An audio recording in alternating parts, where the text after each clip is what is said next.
भाइयों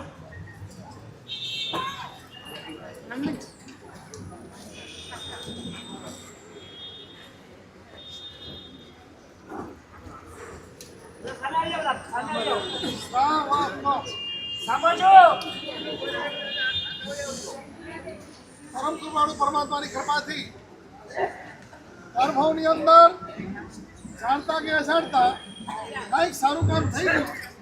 આ ભાવની અંદર આર્ય દેશ, જૈન કુળ, ઉત્તમ માતા પિતા અને દેવ ગુરુ એનો સહયોગ થયો.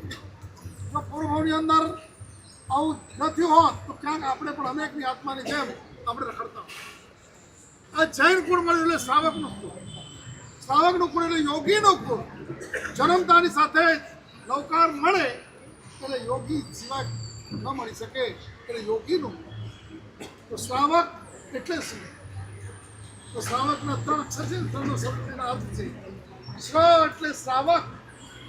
શ્રાદ્ધવિધિ ગ્રંથની અંદર રત્નશેખર સુશ્રી મહારાજાએ મજાનો અર્થ કર્યા છે. શ્ર એટલે શ્રદ્ધાળુ હોય. મારો શ્રાવક દેવ ગુરુના વચન ઉપર ખૂબ શ્રદ્ધાવાળો. મારા ભગવાને કહ્યું એ સાચું.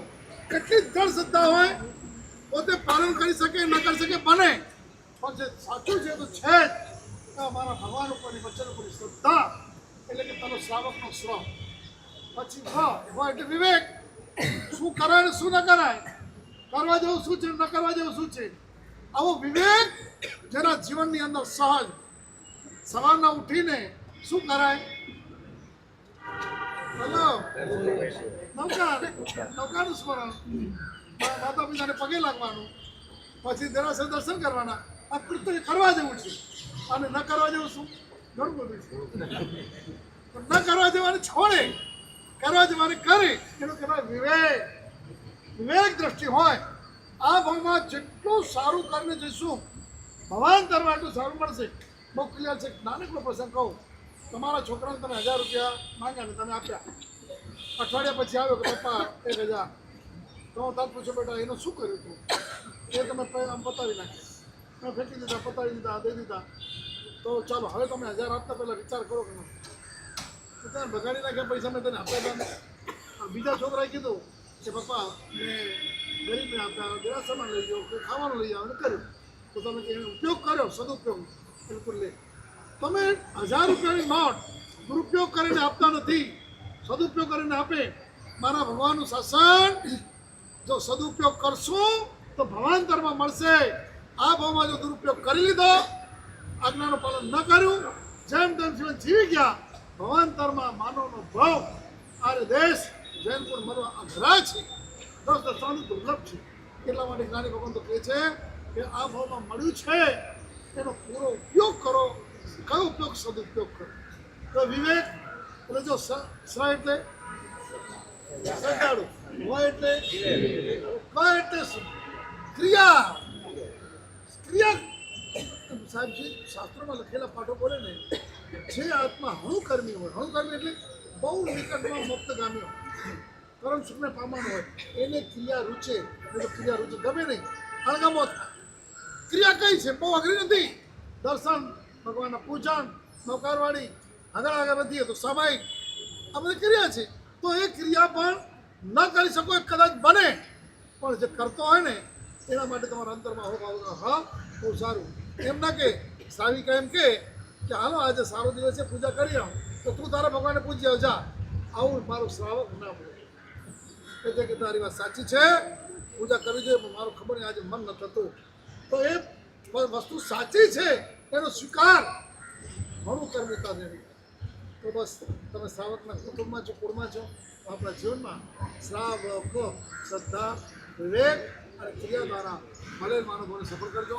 સહેલામાં સહેલું ક્રિયાનો પ્રવેશ દ્વાર નૌકાર. નમો હરિહંતાણમ. ખાલી તમે છે ને સવાર, બપોર ને સાંજ, સવારના જાગો ત્યારે 12નો કાર, બપોરના જમતા પહેલાં 12નો કાર, અને સાંજે સૂતા પહેલાં 12નો કાર. યાદ રહે કે ના રહે? તો બસ આટલી અમારે. તમે જો પગલાં કરવા માટે બધાની ભાવના હોય તો અમારે કાંઈક તો ભાવ હોય ને. તમારા ભાવ પૂરા કરો, અમારા ભાવ પૂરા કરો.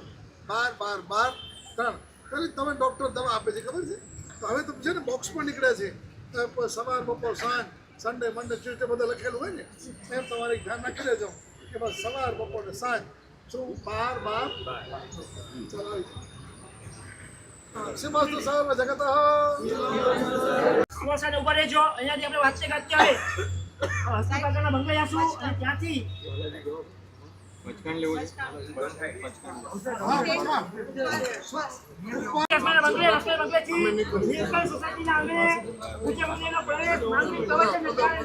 રાખવામાં આવેલી છે.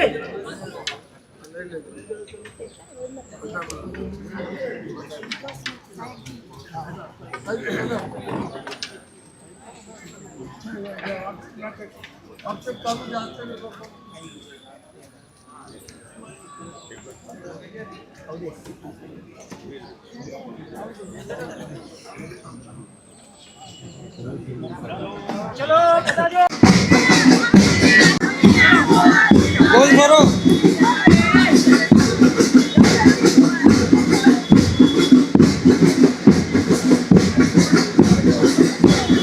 ઉતારી દે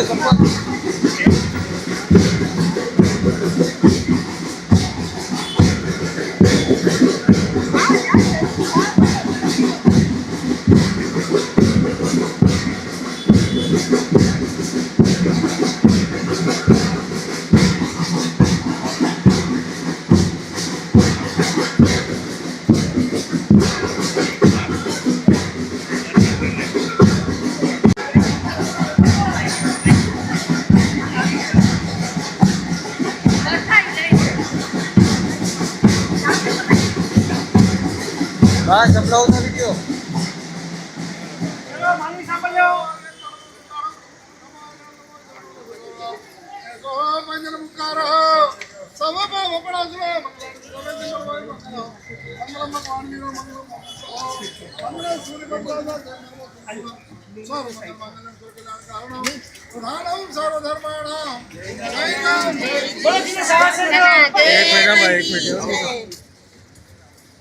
ફક્ત બીજી વાર પધારજો, બાકીને પધારતાની નમ્ર વિનંતી બધાને.